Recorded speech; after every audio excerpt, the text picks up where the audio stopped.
প্রাচীন পৃথিবীর যে কয়জন ব্যক্তি সম্পর্কে না জানলেই নয়, তাদের মধ্যে অ্যারিস্টটল সম্ভবত সবার উপরেই থাকবেন। অ্যারিস্টটল ছিলেন বিশ্ববিখ্যাত গ্রিক বিজ্ঞানী ও দার্শনিক। তাকে প্রাণীবিজ্ঞানের জনক বলা হয়। এছাড়া প্লেটোর সাথে যৌথভাবে তাকে পশ্চিমা দর্শনের জনক বলে অভিহিত করা হয়। এসব পরিচয় ছাড়াও তার আরও একটি পরিচয় আছে, তিনি দিগ্বিজয়ী বীর আলেকজান্ডার দ্য গ্রেট এর শিক্ষক ছিলেন, আবার বিখ্যাত দার্শনিক প্লেটোর ছাত্র ছিলেন। জ্ঞান বিজ্ঞানের প্রায় সকল শাখায় তার বিস্ময়কর অবদান তাকে করেছে পৃথিবীর সর্বকালের অন্যতম প্রভাবশালী এক ব্যক্তিত্বে। প্রাচীন বিজ্ঞানী ও দার্শনিকদের মধ্যে বিশ্বে অ্যারিস্টটলই সর্ব অগ্রগণ্য। তাকে বিজ্ঞান, জ্যোতির্বিজ্ঞানের ও দর্শনের গুরুও বলা হয়। বন্ধুরা, আশা করি সবাই ভালো আছেন। লাইফ ইজ বিউটিফুল চ্যানেলে আপনাদের সবাইকে স্বাগতম। আজকের ভিডিওতে আমরা দেখব প্রাণীবিজ্ঞানের জনক, বিশ্ববিখ্যাত গ্রিক বিজ্ঞানী ও দার্শনিক অ্যারিস্টটলের জীবনচরিত। খ্রিস্টপূর্ব ৩৮৪ অব্দে গ্রিসের এথেন্স থেকে প্রায় ২০০ মাইল উত্তরে মেসিডোনিয়ার অন্তর্গত স্ট্যাগিরা নগরে মহামতি অ্যারিস্টটল জন্মগ্রহণ করেন। এই মনীষীর পিতা ছিলেন আলেকজান্ডারের দাদা, মেসিডোনিয়ার রাজা অ্যামিনটাসের বন্ধু ও চিকিৎসক। শৈশবকাল থেকেই চিকিৎসাবিদ্যা চর্চার পরিবেশে মানুষ হওয়ায় অ্যারিস্টটল পিতার মতো বিজ্ঞানমনস্ক হয়ে পড়েন। বইতে পড়েছেন নানা দেশের কথা, সভ্যতার ভাঙা গড়ার ইতিহাস, মনীষীদের রোমাঞ্চকর জীবন কাহিনী ও আবিষ্কারের কথা। তার মনও এই সময়ে অজানা জগতের রহস্য সন্ধানের স্বপ্ন দেখে, কল্পনায় নানা ছবি আঁকে। সেই সময় গ্রিসের রাজধানী এথেন্স ছিল সমগ্র গ্রিসের জ্ঞানচর্চার পীঠভূমি। বিশ্ববিখ্যাত সব পণ্ডিত সেখানে জ্ঞান বিজ্ঞান চর্চায় রত। অ্যারিস্টটলের স্বপ্ন তিনিও এথেন্স যাবেন। বাবার মৃত্যুর পর ১৭ বছর বয়সে ৩৬৭ খ্রিস্টপূর্বাব্দে তিনি এথেন্স আসেন। প্লেটোর লাইসিয়াম বা একাডেমির তখন খুব নামডাক।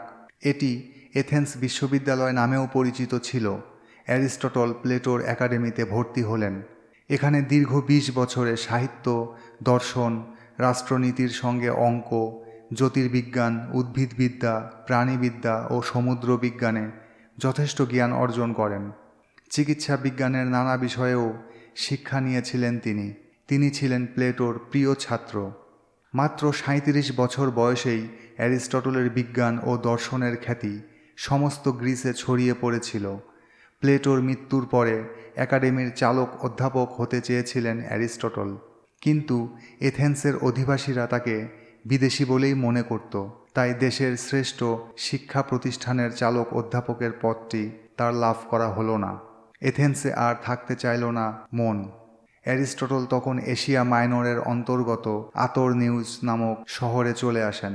এখানে তার এক সহপাঠী হেরমিয়ার বাস করতেন। বন্ধুর বাড়িতেই এসে উঠলেন তিনি। এখানে ৩ বছর ছিলেন। হেরমিয়ারের বোন পিথিয়াসকে বিয়ে করে অনেক উপহার লাভ করেন তিনি। মেসিডোনের রাজপরিবারের সঙ্গে পিতার সূত্রেই পরিচয় ঘটেছিল অ্যারিস্টটলের। রাজকুমার ফিলিপের সঙ্গে জানাশোনাও ছিল তার। তিনি তখন রাজা হয়েছেন। আতরনিউসে থাকার সময়েই অ্যারিস্টটল ম্যাসিডনের রাজা ফিলিপের একটি চিঠি পেলেন। রাজা ফিলিপস তার বালক পুত্র রাজকুমার আলেকজান্ডারের জন্য গৃহশিক্ষক নিযুক্ত করবার ইচ্ছা প্রকাশ করে অনুরোধপত্র পাঠিয়েছেন। অ্যারিস্টটল সানন্দে এই আমন্ত্রণ গ্রহণ করলেন এবং ম্যাসিডনে ফিরে এলেন। রাজকুমার আলেকজান্ডারের যখন ১৪ বছর বয়স, সেই সময় অ্যারিস্টটল তাকে ছাত্র হিসেবে পান। শ্রেষ্ঠ গুরুর দিগ্বিজয়ী ছাত্র। প্রকৃতপক্ষে একজনের ছিল সমগ্র পৃথিবীকে জয় করে তার উপর প্রভুত্ব করবার প্রবল ইচ্ছা, অন্যজনের ছিল জ্ঞানের নতুন নতুন জগৎ আবিষ্কার করে মানুষের জন্য তাকে চালিত করার ইচ্ছা। ৭ বছর সময়ের মধ্যেই অ্যারিস্টটল রাজকুমার আলেকজান্ডারকে উপযুক্ত শিক্ষায় শিক্ষিত করে তুলেছিলেন। ভূগোল, ইতিহাস, বিজ্ঞান ও দর্শনে অসাধারণ জ্ঞান অর্জন করেছিলেন আলেকজান্ডার। গুরুর কাছ থেকে তিনি আরও লাভ করেছিলেন বিশ্বকে জানবার তীব্র পিপাসা, বিজ্ঞান মনস্কতা, অসামান্য তেজ ও সাহস। এই আস্তর সম্পদের প্রেরণাতেই একদিন তিনি ঘর ছেড়ে বিশ্বজয়ে বেরিয়ে পড়েছিলেন। খ্রিস্টপূর্ব ৩০০ অব্দে মেসিডোনিয়ার রাজা ফিলিপ মারা গেলেন। সিংহাসনে বসলেন আলেকজান্ডার। সেই সময় তার বয়স ২১। অ্যারিস্টটল চলে এলেন এথেন্সে। এখানে নিজেই একটি একাডেমি খুললেন। শিক্ষাদানের সঙ্গে সঙ্গে চলল তার গবেষণার কাজ। মৃত্যুর পূর্ব পর্যন্ত রাজা ফিলিপ অ্যারিস্টটলের প্রধান পৃষ্ঠপোষক ছিলেন। আলেকজান্ডার রাজা হয়ে পিতার সেই দায়িত্ব নিজের কাঁধে তুলে নিলেন। অ্যারিস্টটল একবার স্থির করলেন প্রকৃতি বিজ্ঞান সম্পর্কে একটি এনসাইক্লোপিডিয়া রচনা করবেন। উপাদান সংগ্রহের জন্য 1000 সহকারী গবেষক নিযুক্ত করেছিলেন আলেকজান্ডার। তারা পৃথিবীর নানা স্থানে প্রেরিত হয়েছিলেন। সংগ্রাহকরা ইজিয়ান সাগরের উত্তর পূর্ব উপকূলের জল ও স্থলভাগ থেকে লেম্বস দ্বীপ থেকে সংগ্রহ করে আনত নানা উদ্ভিদ ও প্রাণীর নমুনা। অ্যারিস্টটল এসব নমুনা একে একে শ্রেণী ধরে সাজিয়ে পরীক্ষা নিরীক্ষা চালাতেন। সব মিলিয়ে প্রায় 500 জীবজন্তুর প্রজাতির গঠন ও প্রজনন কৌশল ধরে তিনি শ্রেণীবিন্যাস করেছিলেন। 323 খ্রিস্টপূর্বাব্দে আলেকজান্ডারের আকস্মিক মৃত্যু হলে অ্যারিস্টটলের জীবনে বিপর্যয় নেমে এলো। কয়েকজন অনুগত ছাত্রের কাছ থেকে সংবাদ পেলেন তার বিরুদ্ধে ষড়যন্ত্র শুরু হয়েছে। সক্রেটিসের অন্তিম পরিণতির কথা অজানা ছিল না অ্যারিস্টটলের, তাই গোপনে এথেন্স ত্যাগ করে হৌরিয়া দ্বীপে গিয়ে আশ্রয় নিলেন। কিন্তু এই স্বেচ্ছা নির্বাসনের যন্ত্রণা বেশি দিন ভোগ করতে হয়নি অ্যারিস্টটলকে। মহাজ্ঞানী মহাজন অ্যারিস্টটল খ্রিস্টপূর্ব 322 অব্দে ইউবাকা এর অন্তর্গত থালফিস নামক নগরীতে শেষ নিঃশ্বাস ত্যাগ করেন। অ্যারিস্টটলের বিজ্ঞান বিষয়ক নানা ভ্রান্ত মতামত কয়েক শতাব্দী ধরে পৃথিবীকে উল্টো পথে চালিত করেছে। তার জন্য যদিও অ্যারিস্টটলকে অভিযুক্ত করা যায় না, কারণ সেই প্রাচীন যুগে বিজ্ঞান চর্চার মাধ্যম কোনো যন্ত্রপাতি নয়, শুধু জ্ঞানী ও বিত্ত মানুষের অসাধারণ মেধা ও পর্যবেক্ষণ শক্তির দক্ষতা।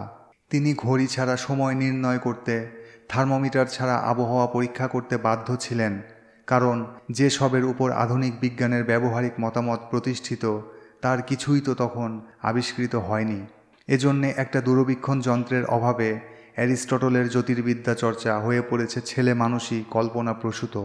এক অনুবীক্ষণের অভাবে তার জীববিদ্যা হয়ে পড়েছে লক্ষ্যহীন আর বিপদগামী। তবুও এসব সীমাবদ্ধতা সত্ত্বেও অ্যারিস্টটলের অক্লান্ত চেষ্টা, পরিশ্রম ও নিজস্ব অসাধারণ মেধার সঙ্গে তার অন্যান্য সহযোগীদের সাহায্যে যেসব বিপুল তথ্যরাজির সংগ্রহ রেখে গেছেন মাত্র 62 বছরের জীবনকালে, তাতে বিস্ময়ে মানুষকে হতবাক হতে হয়। তিনি বিভিন্ন বিষয়ের ওপর লিখে গেছেন অজস্র গ্রন্থ, কেউ বলেন 400টি, কেউ বলেন 1000 খানেক। তার রচনার একটা অংশ মাত্র সংরক্ষিত হয়েছে, তবুও তাই একটা লাইব্রেরির সমতুল্য। গ্রিস দেশের প্রাচীন সংস্কৃতি সমগ্র বিশ্বকে চিন্তার মুক্তির সাধনায় প্রেরণা দিয়েছে। এই প্রসঙ্গে 3 জনের অবদান বিশ্ব মানস অবনত মস্তকে বহন করে চলেছে।